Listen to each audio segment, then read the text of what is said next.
රනිල් පෙරදිච්ච දවසේ 305ට තිබ්බ ඩොලර් එක අප්‍රේල් මාසේ වෙනකොට අප්‍රේල් 10 වෙනකොට 307ට යනවා. මං චාමර සම්පත් මෙතනදි කිව්වේ 310 පයින්නවා. ලියලා තියාගන්න මගෙන් අහන්න අප්‍රේල් මාසේ 10 වෙනිදාට පාර්ලිමේන්තුව තිබ්බොත් මගෙන් අහන්න ඩොලර් එක 310ට යනවා. සංචිත මේ 5.7ට තියාගෙන ඉන්න සංචිත තව බිලියන 2කින් හෝ අඩු වෙනවාමයි තව මාස දෙකක් යනකොට. අන්න ඒ නිසා ඕගොල්ලෝ මේ පොත මහා කයිවාරු ගහලා බොරු කිව්වට කමක් නැහැ. අනිත් මිනිස්සු ගැන කියන්න. අනිත් මිනිස්සු කරපු දේවලු කියන්න. රනිල් වික්‍රමසිංහ අවුරුදු දෙකක් මොනවත් කරේ නැති විදිහට කතා කරන්න එපා. ඒ අවුරුදු දෙකේ හරි මේවා මේ තර්කානුකූලව මහ බැංකුවෙන් වාර්තා අරගෙන ඩොලර් එක තිබ්බ ගාන මහ බැංකුව සංචිත තිබ්බ ගාන හරියටම මේ වන් කියන්නේ. ඉතින් ඒක නිසා ඒවා අමතක කරලා කතා කරන්න එපා. ඊළඟ එක තමයි මම ඔය කියන්න ගත්තේ පසුගිය දැන් පොලිසියේ ඕගොල්ලෝ පොලිස් පෞගිය ආණ්ඩු කාලේ පොලිසි දාගෙන ගියා යහපාලන ආණ්ඩු කාලේ. ඔක්කොම ඉන්නේ පොලිස් භාර ඇමතුමා කුලියට දැන්. බදුල්ල දිස්ත්‍රික්කයේ තියෙනවා පොලිසි 12 අලුතෙන් දාපුවා. හැබැයි කුලියට ඉන්නේ ගොඩ නැගිලි නෑ. එකකවත් ගොඩ නැගිලි නෑ රුපියල් ලක්ෂය ගානේ කුලිය ගෙවනවා. හැබැයි ලක්ෂයයි 75යි එක තැන් වලට කුලිය ගෙවලා තමයි පොලිසි දාගෙන ඉන්නේ. එදයි මේ තියෙනවා මං කියාගෙන යන අඹගස්දෝව ලියංගා වෙලා හල්දම්බුල්ල කන්ද ගෙදර කහට රූප පොලිස් ස්ථාන බර ගානක් තියෙනවා. බෝගා කුඹර කැප්පැටි පොළ මේවා මේ අලුතෙන් දාගෙන දානික කන්ද ගෙදර ගල උඩ අරාව මයංගනේ ඔහොම දාගෙන ගියා. හැබැයි මේවා දැන් අමාරුවෙන් යන්නේ. මේවට අයවැයෙන් 750ක් වෙන් කරලා නැහැ. මේවා වෙනුවෙන් 750ක ගානක් වෙන් කරලා නැහැ. ඉතින් ඒක නිසා මේවා ගැන බලන්න. මේවා කුලියට ඉන්න එකෙන් මේ අන්තිම අමාරුවේ වැඩලා ඉන්නේ පොලිස් ස්ථාන. ඒකත් මම මේ අවස්ථාවේදී කියන්න ඕන. ඒ වගේම ලස්සන රටක් මොකද්ද ශ්‍රී ලංකාවක් හදන්න මිලියන 300ක් පොහොසත් රටක් මොකද්ද ඕගොල්ලෝගේ පොහොසත් රටක් හදන්න පොහොසත් රටක් ලස්සන ශ්‍රී ලංකාවක් හදන්න මිලියන 300යි. මිලියන 300න් පොහොසත් වෙන්න පුළුවන් දන්නේ. මිලියන 300යි මේ පොතේ තියෙන්නේ. මේ පොතේ තියෙන මිලියන 300ක් වෙන් කරලා තියෙනවා. එක දිනයක් වෙන් කරලා මිලියන 300න් කොහමද දන්නේ මිලියන 300න් පොහොසත් රටක් හදන්නේ? ඔන්න මේ පොතේ 40 වෙනි පිටුව බලන්න ඔබතුමා. මිලියන 300ක් වෙන් කරලා තියෙනවා. හරිද? මිලියන 300න් පොහොසත් රටක් හදන්න පුළුවන්. මිලියන 3ෙන් මොකද්ද? මිලියන 300ක් දීලා එක දිනයක් වෙන් කරගෙන ඒ දිනේදී මොකද්ද දැනුවත් කිරීම වැඩසටහන අරව මේවා කරන්න මිලියන 300ක් වෙන් කරලා තියෙනවා. මේක තියෙනවා මේ පොතේ. මිලියන 300න් පොහොසත් රටක් හදන්න බෑ.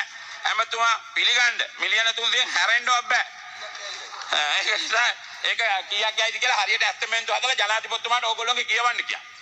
පොහොසත් රටක් කියලා වාක්‍යයක් දාගෙන ඉන්නවනම් පොහොසත් රටක් දාගෙන ඉන්නවනම් ඒක හරියට බලලා කියන්න.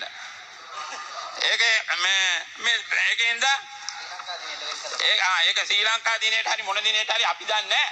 පොහොසත් රටක් හදන්න මිලියන 300කින් පොහොසත් රටවල් හදන්න බෑ මේ රටේ. අර අගමැතිතුමී ඊයේ ලයිස්තුවක් කියවුවා. මොකද්ද විදේශ ගමන් ගියේවා අනිත් ඒවා හරි ජනාධිපතිතුමා රටවල් 3කට ගියාලු මිලියන 1.8ට 11 දෙනෙක් එක් කරගෙන. හැබැයි මේ අගමැතිතුමිය භාගේ ටිකට් වලට දන්නේ නැහැ. මොකද 1.8යි කියන්නේ ලක්ෂ 18කට 11 දෙනෙක් යන්න බෑ.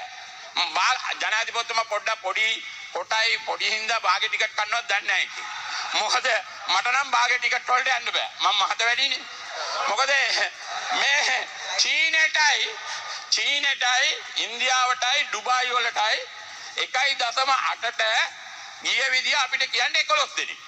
මොකද අපිට මේ එච්චර ලාභ තියෙනවා නම් අපි මේ විපක්ෂයේ මන්ත්‍රීවරු ටික ඔක්කොම එකතු වෙලා යන් රටවල් 3ක යන්න පුළුවන් 1.8ට. ඒක මාරු. ඒක අගමැතිතුමා අනිත් කට්ටිය ගිහිල්ලා මිලියන 500යි 1000යි ඒක හරි. 33 වතාවයි 20 වෙනි වතාවයි ඒක අපි පිළිගන්නවා.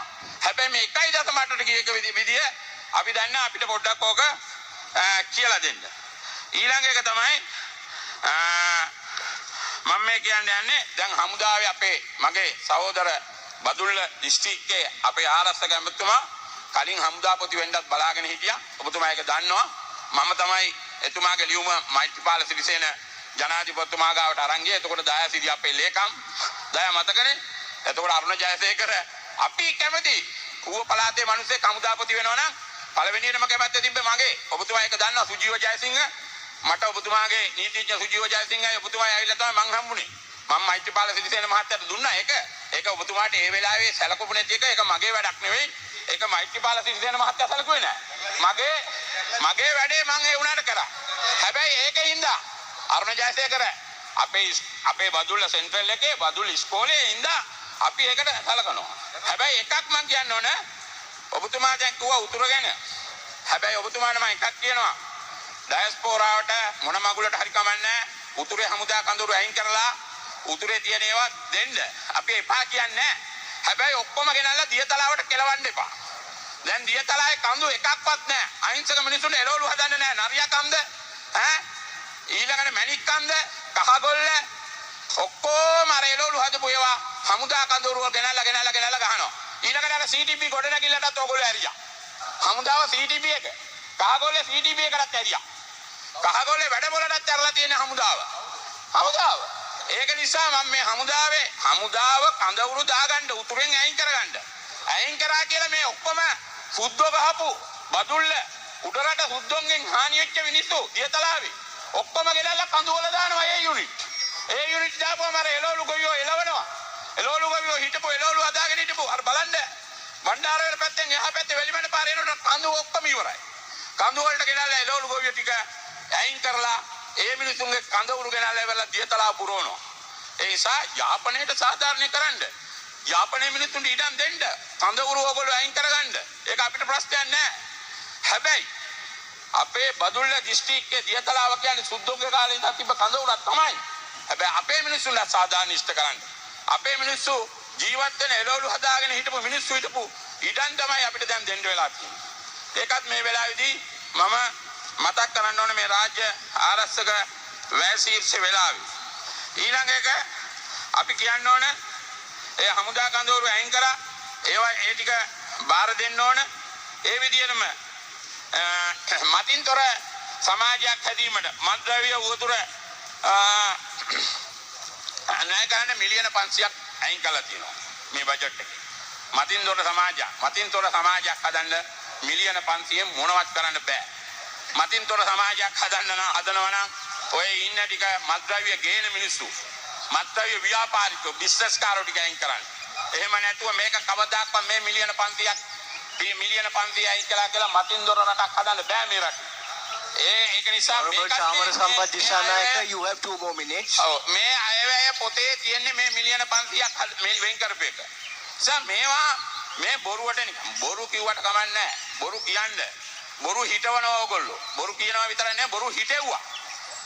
බොරු වල මං කියන්නේ මේ රටේ හොරකමට වැඩිය භයානකයි ඕගොල්ලෝගේ බොරු. ඕගොල්ලෝ කිව්වා මිනිස්සුන්ට වාහනේ ලක්ෂ 12ට එනවා කිව්වා. ලක්ෂ 12ට ගෙදරකට වාහන දෙකක් ගන්න ඕනේ කිව්වා. තව පැය කීයයි දුක් විඳින තෙල් අඩු කරනවා කිව්වා. රුපියල් 100කින් තෙල් අඩු වෙනවා කිව්වා. තව පැය කීයද දුක් විඳින්න තියෙන්නේ කියලා කිව්වා. මොනවද කිව්වේ නැත්තේ? වැටුප ඩබල් වෙනවා කිව්වා. 25000කින් හම්බ වෙනවා කිව්වා. තරම් බොරු කිව්වද? ඉතින් බොරුව කියන්නේ මිනිසුන්ගේ මනස විනාශ කරා ඕගොල්ලෝ. බොරුවෙන් ඕගොල්ලෝ මිනිසුන්ගේ මනස නැති කරා. ඒක ඊට වැඩි අපරාධයක්. හොරකමට වැඩි අපරාධයක්. ඕගොල්ලෝ මේ රටේ මිනිසුන්ට කළා කියන බොරු කියලා. බලාපොරොත්තු කීයක් තියාගෙන හිටියද ජනතාව? අද බලාපොරොත්තු සුන් වෙලා ඉන්නේ. ඒ ගැනත් ඔබතුමාලා ඒකටත් වග බලා ගන්න ඕන ආණ්ඩුවක් හැටියට. ඒ නිසා මේ වෙලාවේදී මම කියන්න ඕන ඉතින් ඒ නිසා මේක වගකීමක් ඇතුව මේ රටේ හොඳම අමාත්‍යංශය තමයි අද මේ අපි කතා බහට ලක් වෙලා තියෙන්නේ. ඉතින් මේවා නතර වුණේ නැත්තම් මේ රට අඩියෙන් අඩියට වැටෙනවා. අඩියෙන් අඩියට වැටුනොත් එහෙම මේ රට කරගෙන යන්න බැරුණොත් ආර්ථික අර්බුදයකට වැටුනොත් නැවතත් මිනිස්සු එළියට බහින්න පටන් ගන්නවා. ජනතාව දැන් ඕගොල්ලෝ දිහා බලාගෙන ඉන්නවා. ආණ්ඩුව හොඳට කරයි Honorable Chamara Sampath Dissanayake, your time is up. ඕගොල්ලෝ ඒ කරන වැඩේ හරියට කරන්න. හරියට කරන්නේ නැතුව මේ වැඩේ අනාගන්න එපා. අනාගත්තොත් ඕගොල්ලන්ටත් වෙන්නේ පහුගිය 2022 වෙච්ච දේම තමයි කියන එක මේ මතක තියාගන්න කියන ඉල්ලීම කරමින් මම